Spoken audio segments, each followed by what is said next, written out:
Hello दोस्तों, welcome to our channel GPSC with Aman. मैं अमन। आज हम आप लोगों के लिए बहुत ज़्यादा इंटरेस्टिंग क्लास लेकर आया हूँ सेमेस्टर 1 वाले स्टूडेंट के लिए। जितने भी स्टूडेंट का एग्ज़ाम 2 तारीख को होने वाला था और डेट पोस्टपोन हो गया है, उनके लिए यह क्लास इम्पॉर्टेंट है।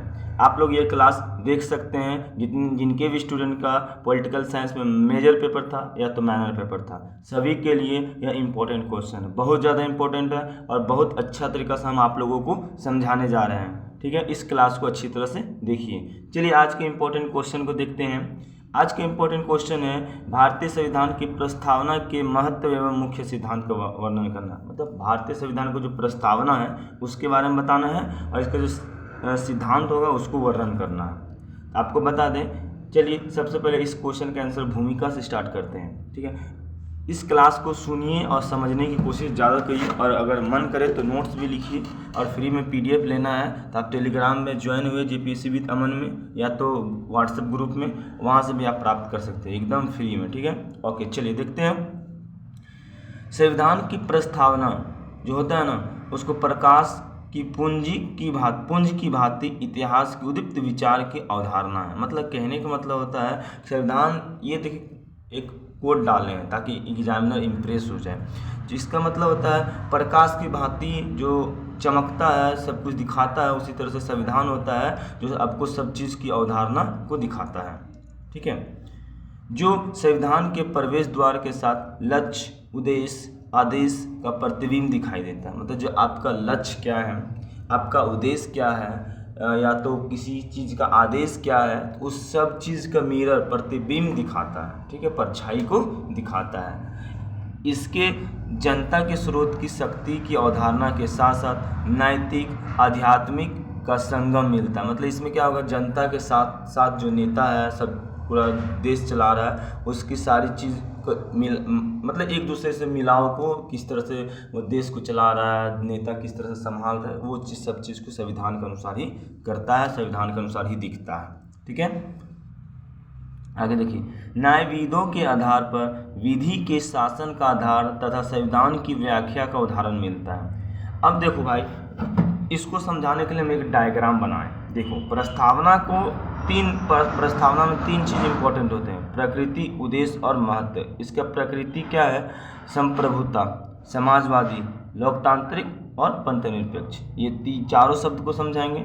अब इसका उद्देश्य 3 तरह का होता है: स्वतंत्रता, समानता और बंधुता, न्याय की बात करना, इसको भी समझाएंगे। और इसका महत्व, जहाँ संविधान स्पष्ट होता है वहाँ प्रस्तावना की महत्व को बताता है। देखो, इस तरह से डायग्राम बना के आप लोग नोट्स लिखोगे ना एग्जाम में, तो एग्जामिनर थोड़ा सोचेगा अच्छा लिख रहा है। ठीक है, फिर देखेंगे इसी में सेकंड पॉइंट देख सकते हैं, संविधान निर्माताओं के विचार के सामने सहयोग। ठीक है, और लास्ट वर्तमान परिस्थिति, मतलब वर्तमान में क्या चल रहा है। तो ये प्रस्तावना का क्या होता है? महत्व होता है। अब इसी सब शब्द को हम एक एक करके देखते हैं। सबसे पहले देखेंगे प्रस्तावना में प्रकृति के जो 4 शब्द यूज हुआ था, क्या क्या है? समाजवादी, लोकतांत्रिक, ये सब चीज़ को देखिए, यहाँ 4 वर्ड यूज हुआ था ना, संप्रभुता, समाजवादी, लोकतांत्रिक, पर इसी चीज़ को हम लोग यहाँ पर डिफाइन करते हैं। ठीक है, चलो ओके देखते हैं।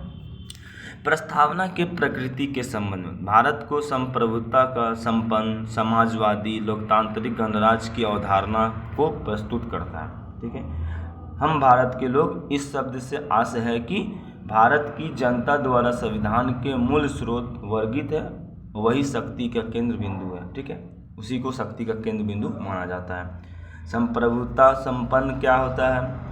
तो आंतरिक एवं बाह्य मामले में पूरी तरह से संपूर्ण होना। अपवाद से अंतर्राष्ट्रीय संधि के कारण कई तरह का अंकुश विद्यमान हो जाते हैं। मतलब देखना, अंतर्राष्ट्रीय जो एक देश से दूसरे देश में कुछ दिक्कत होते हैं ना, आने जाने में, आयात निर्यात में, है ना, उसी चीज़ की बात कर रहे हैं। ठीक है, आगे देखिए समाजवादी। तो समाजवादी क्या होता है? तो शासन, प्रशासन, सरकार के आधार पर कोई भेदभाव नहीं होगा, तो उसको क्या कहेंगे? समाजवादी। 3 तरह का होता है समाजवादी, देख सकते हैं। भूमि, जमींदार, प्रति बीवी वर्ष यानी या असमानता, ये सब खत्म कर देना है। ठीक है, समाज में सारी चीज़। ठीक है, आगे देखिए, इसमें भी अपवाद है कि इसके नकारात्मक रूप नस्लवाद है। मतलब इसका नकरा समाजवाद का जो उल्टा होता है, जो उल्टा विपरीत सोचता है, उसको नस्लवाद कहते हैं, है ना। ऐसी प्रकृति में नेक्स्ट शब्द था पंथ निरपेक्ष। पंथ निरपेक्ष का मतलब क्या होता है भाई, कि संविधान के अंदर पंथ निरपेक्ष पहले से मौजूद है, ठीक है, लेकिन 1976 में इसे जोड़ा गया था।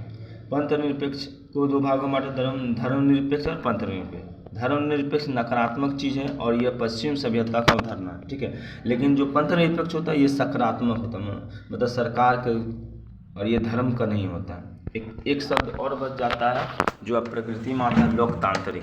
तो हमें लोकतंत्र को चुनना है और हमारा देश लोकतंत्र है, ठीक है, हमारा देश क्या है, लोकतंत्र है। और लोकतंत्र में तो आप लोग जानते हैं कि जनता ही सबसे अधिक शक्तिशाली होती है और जनता ही शासक या नेता को चुनते हैं और उससे पद से हटाते हैं, ठीक है, और यह जनता के शासन पर आधारित होता है। तो ये किसके शासन पर आधारित होता है, जनता के आधार। अब देखिए इसी के पावर को हम देखिए बैलेंस कैसे कर रहे हैं, एक डायग्राम बना के जिस तरह से देख सकते हैं। इधर देखिए प्रक्रियात्मक लोकतंत्र है, जन भागीदारी लोकतंत्र है, विचार मूलक लोक, 3 प्रकार के लोकतंत्र। इसको पावर किस में चेक कर दिया, डिवीजन ऑफ पावर में, डिस्ट्रीब्यूशन ऑफ पावर, मतलब पावर को बांट दिया गया। तो ये निर्वाचित प्रतिनिधि होते हैं लोकतंत्र में और इसमें सरकार की शक्ति होती है, जैसे कि डीएम हो गया, डीसी हो गया, है ना। तो ये संविधान के द्वारा मिलती है, ये आपको जनता के द्वारा मिलती है। जैसे पीएम हो गया, सीएम हो गया, ये सब आपको कहाँ से मिलेगा, तो जनता जिसको चुनता है वो बनता है। लेकिन power of division, distribution of power, वो कौन बनता है, सरकार के अनुसार बनता है, ठीक है। तो ये सब चीज़ तो आपको ध्यान में रखना है, ठीक है। चलिए आगे देखते हैं। भारत के लोकतंत्र के सामाजिक, आर्थिक, राजनीति लोकतंत्र के रूप में उदारवादी है। प्रस्तावना के उद्देश्य सिद्धांतों को निर्माता ने 2 महत्वपूर्ण मूलभूत अधिकार को दिए हैं। जैसे ये प्रकृति के बाद हमको क्या देखना था, इनका सिद्धांत देखना था, ठीक है। चलिए देखते हैं। इनका सिद्धांत एक स्वतंत्रता वाला है, एक न्याय वाला। स्वतंत्रता में 4 होता है, व्यक्ति, विश्वास, धर्म, उपासना। न्याय में सामाजिक, आर्थिक और राजनीतिक। इन सभी उद्देश्यों को पूर्ति करने के लिए व्यक्ति को स्वतंत्रता को अपने विचार के, अपने व्यक्त पद्धति के अनुसार अपने कर्तव्य को पूरा करना होता है। जैसे उदाहरण में देखते आर्टिकल 19, आर्टिकल 25 से लेकर 28 तक, आर्टिकल देख सकते 21 में। तो ये सब सारी चीज़ ये लिखा हुआ स्वतंत्रता के और ये न्याय के बारे में, ठीक है। प्रस्तावना के न्याय संबंध में सिद्धांत उद्देश्यों को पूरा करते हैं। देखिए सामाजिक का जो होता है इसके बारे में अगर आप पढ़ना चाहते हैं आर्टिकल 15, 14, 40, 41, 42 में देख सकते हैं। आर्थिक के बारे में देखें तो आर्थिक का मतलब होता है अमीरी, गरीबी, समान व्यवहार, है ना। राजनीतिक का मतलब देख सकते हैं तो महिला और पुरुष को 18 वर्ष में उनमें अधिक मतलब जो मत देने का अधिकार हो गया। फिर देख सकते हैं कि पुरुष को ज़्यादा पेमेंट मिलता है, महिला को कम मिलता है। तो ये सब वर्ड आप इसमें लिख सकते हैं, ठीक है। आगे देखिए यहाँ पे अब देखेंगे हम लोग समानता।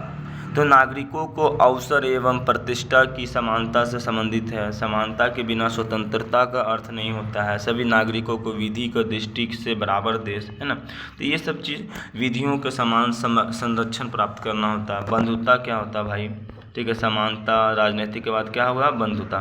तो बंधुता मतलब होता है भाषा, क्षेत्र और धार्मिक के आधार पर, जैसे देखेंगे विविधताओं को समाप्त करके समस्त और भाईचारा की भावना को बढ़ाना, है ना, क्षेत्रीय, धार्मिक। अब इनका महत्व देखेंगे। महत्व के स्वरूप पर प्रस्तावना, तो इनका पहला महत्व क्या है, संविधान के मूल ढांचे की ओर संकेत करना। आर्टिकल 356 के अंतर्गत कोई भी परिवर्तन नहीं लाना, पुनरावलोकन नहीं करना, जो प्रस्तावना अनुरूप जीवित रखना। वर्तमान या भविष्य में कोई भी ऐतिहासिक ताकत इसमें संशोधन नहीं कर सकते हैं। जहाँ संविधान स्पष्ट है वहाँ संविधान मार्गदर्शन बनती है ना। अब लास्ट में क्या करना है, महत्व के बाद कंक्लूजन, निष्कर्ष देख सकते हैं कि इन सभी तत्वों के आधार पर प्रस्तावना का दर्शन एक संरचित रूप में इसके आधारभूत सिद्धांत की प्रकृति, जीवित, विकासशील, भविष्यवाणी पर रूप को दर्शन करता है, जो 104 संविधान संशोधन के बावजूद मूलभूत सिद्धांत की प्रकृति प्रासंगिक को दिखाता है, जो संविधान निर्माताओं को दूरदर्शी को दिखाता है। तो इस प्रकार से इस क्वेश्चन के आंसर को आप लोग एंड कर सकते हैं। फिर मिलते हैं नेक्स्ट क्लास में, तब तक के लिए बाय बाय, टेक केयर।